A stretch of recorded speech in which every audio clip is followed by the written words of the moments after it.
Laura started unpacking her suitcase and wondered how soon her husband Sean would arrive. He had surprised her with a Bahamas cruise as a way to rekindle their marriage. Talk about a surprise. He only told her the night before. All she had to do was pack. Sean had cleared the vacation time with her work and informed both sets of parents. The only thing she didn't get to do in advance was call James, her lover. Laura was glad the hiding and lying would soon be over. Her affair with James had run its course. With the likelihood that she and Sean would be starting a family soon, it was time. She was, however, glad that she had been able to get into one affair before she had a baby. It was always meant to be a one-time, first and last fling to confirm her desirability to other men. As she thought about it, she was puzzled as to why she had given in and had agreed to meet with James in the first place. He was handsome and charming, and the intimacy was exciting at first, but there was no love. At one time, she had assumed there had to be an element of love to justify the need to have a lover. Now she was forced to admit it was just lust. The intimacy was good, but was certainly not worth risking her marriage to Sean. Thank goodness they had been careful. Neither Sean nor James' wife Donna had found out. Best to end it now and not tempt fate anymore. Laura was hoping Sean was truthful when he said he was ready to commit to having children after the cruise. Having children was one of, if not the main, reason for getting married when she did. She was so looking forward to becoming a mother. In her mind, she had redecorated the spare room twice over, once for a boy and once for a girl. The best part of her life was about to begin. She was so happy. The sound of a key entering the door actually caused a flutter in Laura's heart. She planned to greet Sean with the biggest hug and most passionate kiss she could muster. As the door opened, she gasped, "No, James, you can't come in. Sean will be here any moment. Go away." James yelled, "Laura, what are you doing here? Donna's supposed to be here soon. This is our cabin." Neither seemed to know what to do except tell the other to get out. After a few agonizing seconds, James hit himself in the head and said, "Oh, shit. Now I understand. This is supposed to be our cabin, yours and mine. What are you talking about? Don't you see? They know. For some reason, your husband and my wife have decided to give us a lover's cruise. Probably as a goodbye present to our marriages. No, that can't be. It doesn't make any sense. Sean told me that he had arranged this cruise and said he would have to meet me late because of last-minute business details. He told me this cruise was a way of strengthening our marriage and getting ready to have children. Donna told me the same thing, almost verbatim. Something about the way she told me sounded a little off. Now I know why. Are you sure? What if they show up? She asked. Let me see your ticket. After examining the slip of paper, James explained. Look, we are booked in the same cabin. You can wait to unpack if you want to see if Sean is coming, but I think we're busted. I'm calling Sean. This must be some crazy mistake. She dialed and got nothing. A second try yielded the same results. Darn it. The phone company must still be doing their update. That's why I didn't call you last night. Who told you that the phones weren't working? James asked. Sean, Donna replied. Guess what Donna told me last night when I told her I needed to call someone? The phones probably won't work because they cut us off the phone plan. They knew we would try and call the other. No, this can't be happening. I was going to stop our affair after the cruise. I want my husband and my marriage. I want to have children. Sean's children. Quick, let's get off the boat. It's too late. The ship has left the dock already. We have a couple of days before our first port. I'll get off there and go home? I'll beg him not to do anything foolish. How will you get home? James asked. I'll get a flight back, Donna replied. How will you pay for it? With a credit card, of course, Donna replied. So, you're assuming our credit cards are still valid. I hadn't thought of that. Surely he wouldn't be that mean, Donna answered. You can go to the purser and see if you can charge anything on your card. I'll go with you and check mine too. Their trip to the purser confirmed James' prediction. Their credit cards were declined. They went online and found out that half of their joint accounts had been cut in half. ATM cards could have provided access to the joint accounts if they hadn't been canceled. The purser let them both make a phone call to their spouses, but they both got a number no longer in service message. So, Laura, how much cash do you have? About $300. You? About $250. Doesn't look like we will take any of the side trips. I think we're stuck until the end of the cruise. I assume you have the return flight ticket. Yes. What am I going to do? This will be the worst week of my life. How could I have been so foolish? Well, we might as well enjoy the cruise. No telling what will be waiting for us. All I want to do is cry and figure out how I can get my husband back, Donna answered. Fine. I'll unpack and go see what I can do for free. You don't think we're going to share a room, do you? Laura, we've been having intimacy for several months when we thought our spouses didn't know. What's the big deal about sharing a room when they do know? Well, maybe Sean will be more forgiving if I tell him we didn't share a cabin on the cruise. You are truly delusional. Good luck with that story. Laura and James shared the cabin and the bed for the cruise. Laura agreed to snuggle for the nights. James stayed in the cabin, but no intimacy. He found another woman who invited him to her cabin for a couple of nights. Laura did little more than eat, sleep, cry, and prepare her speech when she saw Sean. She expressed optimism at Sean's forgiveness to James, who rolled his eyes rather than challenge her naivety. Their luggage was taken to the bus to the airport. They sat next to each other on the flight home. They said little. At the baggage claim in their hometown, James saw a man holding a sign with his and Laura's name on it. The man said he had been hired to take them home. As soon as James and Laura got in the car, the driver gave them each a manila envelope. You've been served. I thought you were a driver. That too. I was paid to drive you and serve you. You are supposed to read the letter from your spouses. I will be taking both of you to 1353 Westwood Avenue. James said, That's my home. What about the lady? I was told to take both of you there. The answer might be in the letter. Each envelope had the same letter with the separate petitions for divorce. Laura and James, we hope you two enjoyed the cruise. If you think treating you two to a cruise was some sign of affection, put that thought to rest. Sean had bought the cruise tickets before I found out about your cheating. They were non-refundable. After Donna and I got together to confirm our mutual cuckolding, we came up with the idea of sending you two on the cruise. We needed the uninterrupted time to get our affairs in order. We are sharing a divorce lawyer, which would probably be a good idea for you two. At least it would be cheaper. Your receipt of the envelope is the start of a 90-day separation. That will allow all of us to get used to not being married to our current spouses. Rather than have as many as 4 residences, we decided that Donna would move in with me. Laura can move in with James. In case you're wondering, Donna and I have not developed a romantic relationship, not even a revenge intimacy. It's not because Donna and I do not think each other is attractive. It's because we don't believe that we should have intimacy with someone else until we're divorced. What a strange concept. Not someone other than your spouse. Seems I heard that somewhere before. Oh yeah, our marriage vows, or were they just marriage suggestions to you two? The next 90 days of separation is what we propose to be used to negotiate the division of assets. Donna has taken all that she wants from her house, most of which went into storage. Laura, all your stuff has been put in boxes and is at James' house. Oh, before I forget, there is something that we didn't leave for either of you. All the wedding pictures and albums have been disposed of. If you want them, you might try to look for them at the city dump. Hey, you trashed our marriages. It seems a fair trade for us to trash our wedding pictures. Obviously, getting married did not mean the same to you as it did to us. Please spare us the excuses from the cheater's handbook. There is no excuse for what you two did, and you did it over and over again. Forget counseling, at least marriage counseling, unless you two think it would help your future marriage to each other. But then there's that thing about whether a cheater who marries a cheater can ever trust their spouse. We know we couldn't, which negates the reason for us to receive marriage counseling. We do need to talk about the distribution of assets. We have not asked for anything unusual in the petition. Basically a 50-by-50 split for me and Laura. Donna has a prenup that keeps James from getting much. The way I see it is that half is not fair, but I can't expect any better should we go to court. What is fair about Laura getting half when she has committed the crime and I have not? There should be more serious consequences for you two, otherwise, you might not feel punished.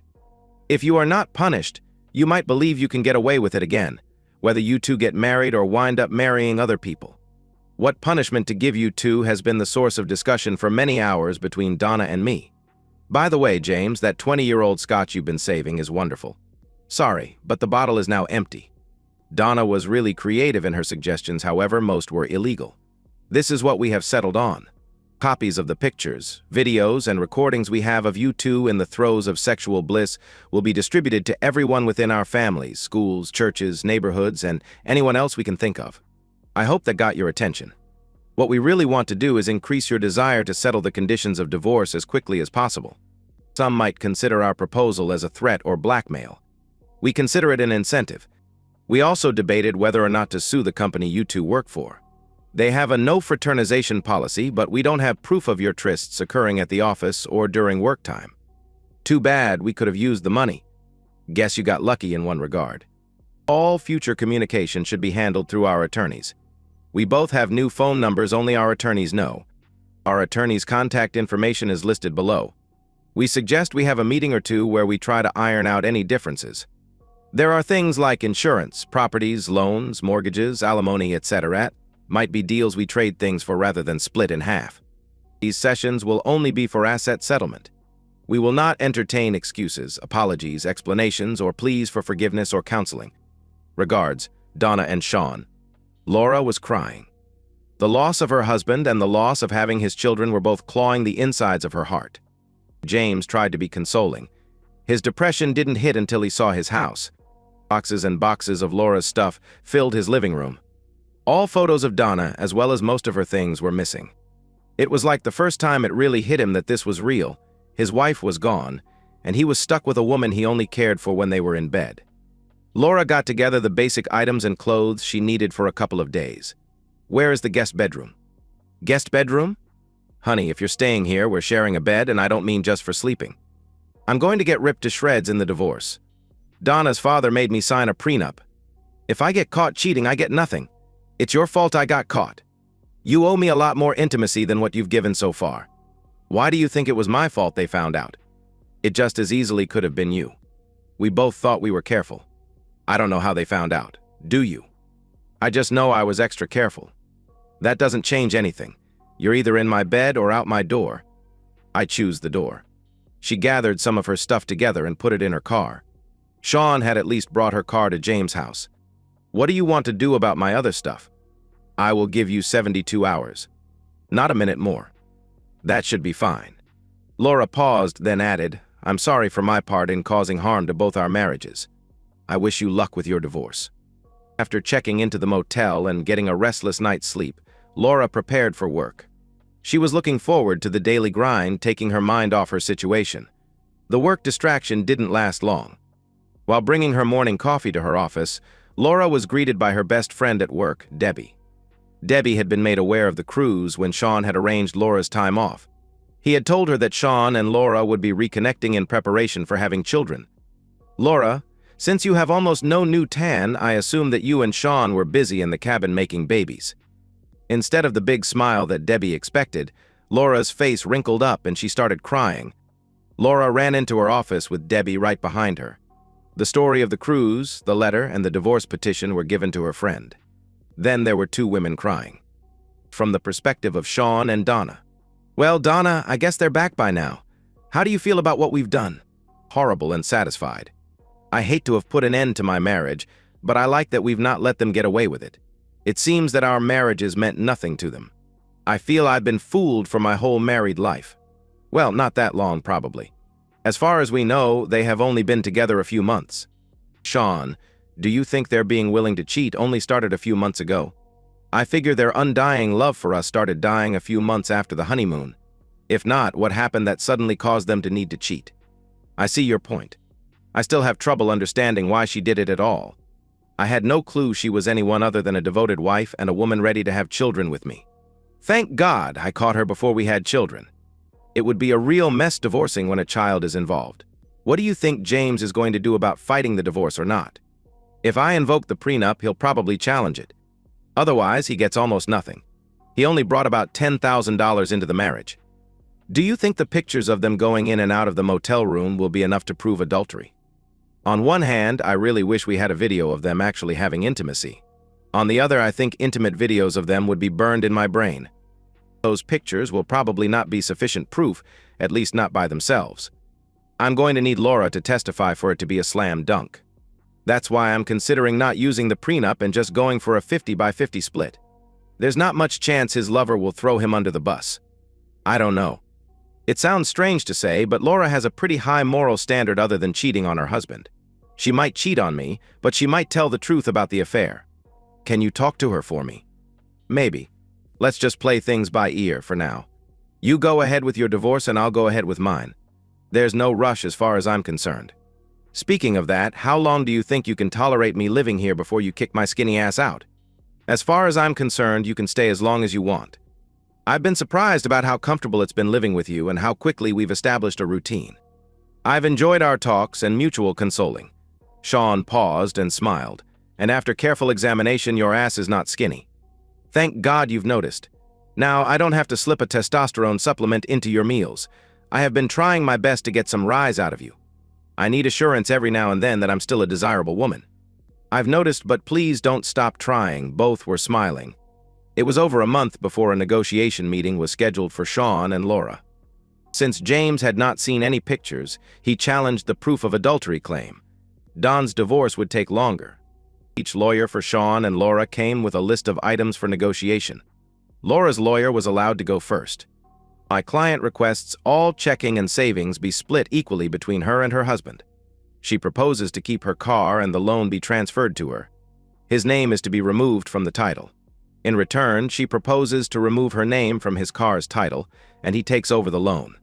Both parties would procure their own car insurance. As far as the house is concerned, she proposes that it either be sold and the equity is split, or he can buy her out by paying her half the equity as projected by a certified property evaluator. She would be removed from the deed if he retains ownership. Sean's attorney responded, "We have no problem with those conditions. Her husband chooses to sell the house. He will put it up for sale within 90 days. What else does she wish?" Laura's lawyer spoke up. "My client agrees to your terms only if your client will speak to her for up to 1 hour in private." Sean spoke up. "No." "Then my client requests that 12 sessions of counseling be required. If your client declines to participate, we will petition for $3,000 a month of alimony and loss of equity in the house. You know we can get both with the right judge." Sean's lawyer advised him that local judges like counseling and letting the wife stay in the house. Although she probably wouldn't get $3,000 a month in alimony in the house, she probably would get a lot more than he was offering. The attorney further advised Sean to take the 1-hour deal and be happy it was not worse. "My client will give his wife 1 hour provided she signs the agreement in advance of the meeting." Laura interceded, "Sean, will you agree to actually talk with me and not just sit there?" Sean fumed but agreed. "He has never lied to me. I accept." When Sean and Laura were alone, he told her, "It's 2:32. At 3:32, we're done. I deserve that. You've promised to listen, and I am holding you to your promise." Sean nodded and stared at her.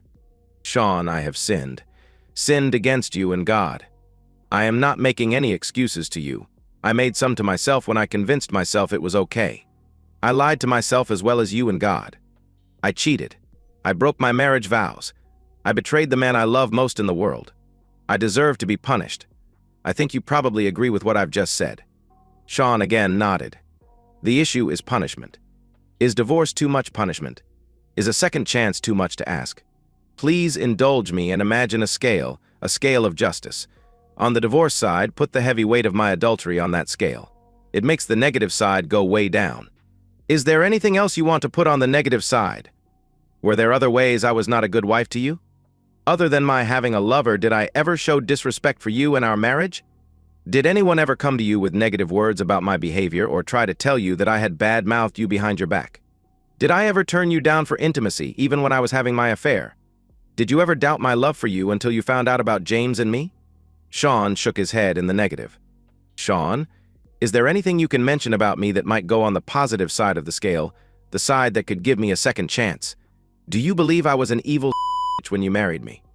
No, you were about as perfect a person as I had ever known. That's why your betrayal hurts so much. What did I do that changed you into an unfaithful woman? It was hard for him not to cry." "Sean, sweetheart, it wasn't you. You were everything I needed. The problem was I convinced myself I wanted more and I deserved to have it." She paused. "What about our married life? Did I do anything right? Laura, you became my best friend as well as my wife. I wanted to hear about your day when I came home. You seemed to want to hear about mine. I felt guilty that I was spending too much of our budget on things for me while you barely asked for any money. I love talking to you about politics. Even though you're wrong most of the time," he caused both of them to grin. "I enjoyed our talks about children and our future. I never, Ever mistrusted you when I was away on business trips. We loved each other too much, or so I thought. I know you said it was all your fault, but I can't help wondering if I took you for granted or did something else that caused you to turn to James. Now he was crying. Look at the scale now, Sean. Is it anywhere close to balancing? Do you have an ounce of love for me left to put on the second chance side? I know it's hard to believe any promises I make after having broken our marriage vows, but I promise in the lives of our unborn children that I will never betray you again. Please give me a second chance. Sean thought about his choice until it hurt his head. Laura, it's going to take a while for me to get the mental image I have of you and James f***ing in a motel room out of my head. I will agree to have my lawyer hold the divorce papers we just signed under one condition. Agree to testify against James and Donna's divorce. What would I be testifying about? Laura asked. James has challenged the pictures of you and him coming out of the motel room as proof you and he were having intimacy. Legally, he's probably right. You would testify that you and he were having intimacy. So you were lying when you said you had videos of us having intimacy.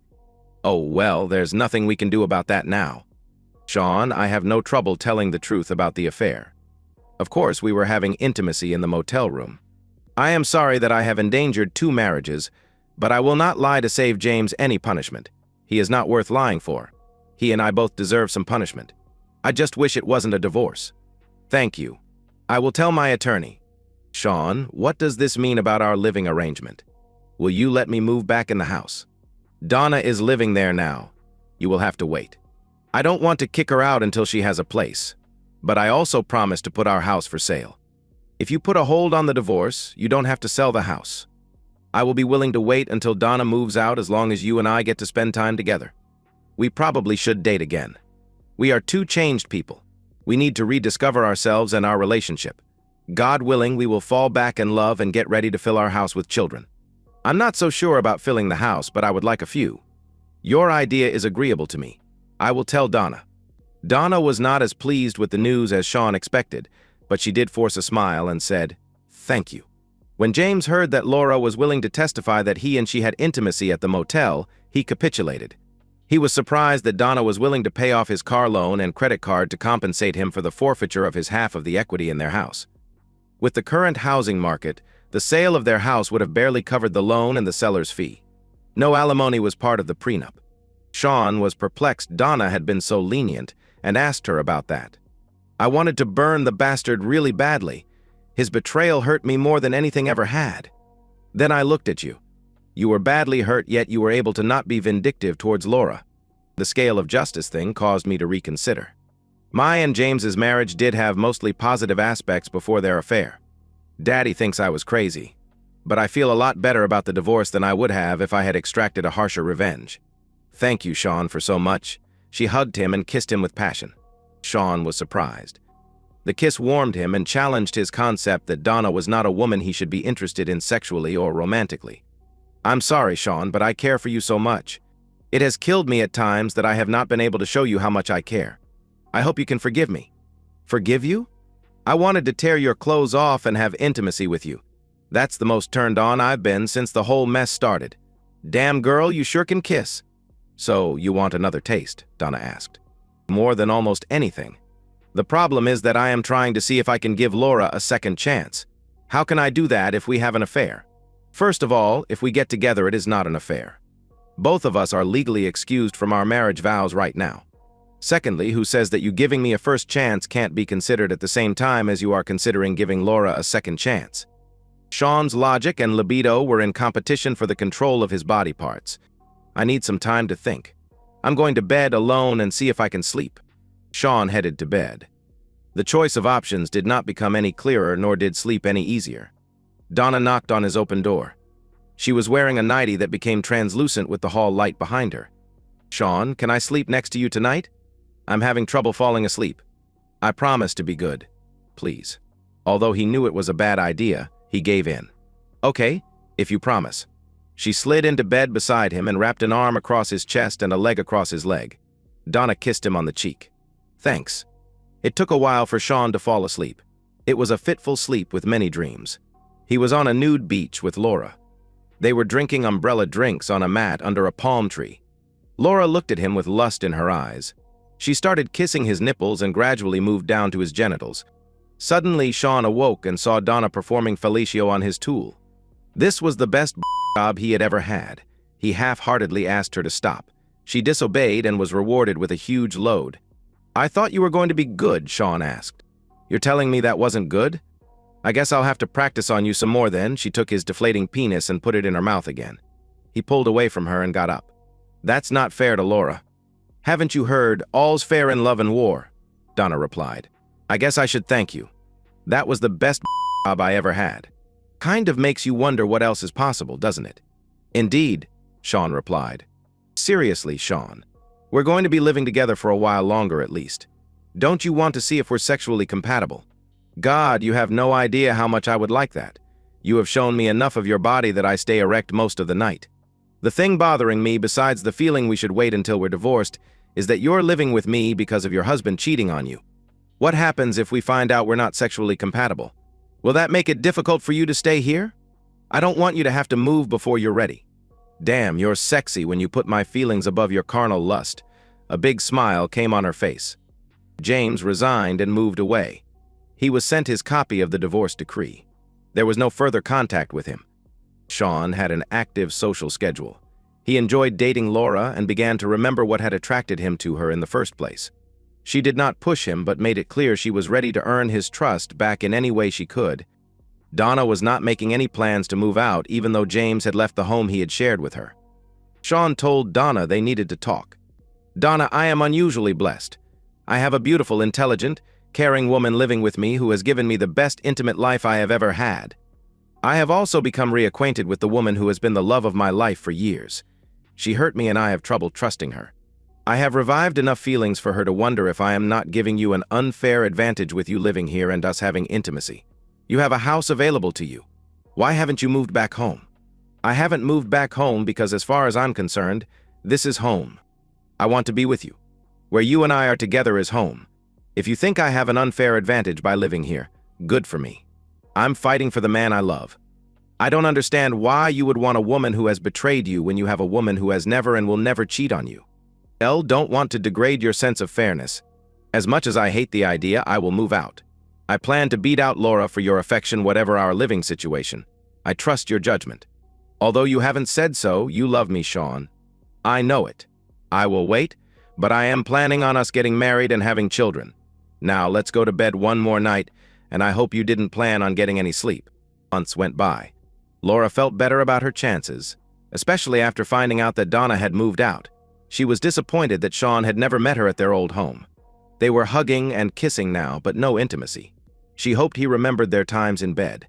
Much of their time together was reliving good memories from their courtship and marriage. They never discussed her affair. There was a 2-week break before Sean and Laura next met. Laura believed he was going to announce his decision. She felt she had reason for optimism. She sat down at the table in the conference room. Sean was there, but so was Donna. Laura sat down holding back tears. "Laura, I wanted both of you here because I have been going back and forth between you physically and in my mind. Both of you need to hear what I now want to say. Our current situation has not been fair to either of you. It hasn't felt it's been fair to me either. I have come to a decision. Laura, I have been able to forgive you. Our recent time together has reminded me of the reason I fell in love with you and how great it was to be married to you before your cheating. I have been greatly tempted to resume our marriage, with certain conditions, of course. The problem is that I can't forget. Whereas I might be willing to take the chance for you to remain my wife, I can't take the chance on the mother of my children being untrustworthy. As bad as this has been on us without children involved, I get physically sick at the thought of what it would have been like if we did have children. Actually, Laura, I made the decision a couple of months ago. Since then, I have been working on a new divorce settlement. Laura, because of the wonderful years you gave me most of our marriage, I want to give you the chance to support yourself so you can prepare to move on with your life. I have no doubt you will find a man willing to take a chance on you and be willing to give him children. I have sent your lawyer the new settlement terms, which you will find are much more favorable to you than before. I wish you the best, Laura. I really do." Sean and Donna got up to leave. Laura spoke up, "Sean, can't you?" Her ability to speak left her as she saw the small bulge of Donna's stomach. She knew she had lost what she most wanted. And that's the end of today's story. If you enjoyed it, please give this video a thumbs up and drop a comment below. Your support helps the algorithm push my content further. If you're new to the channel, don't forget to hit that subscribe button. It really helps me keep creating more stories for you. Thanks for watching, and I'll see you in the next one.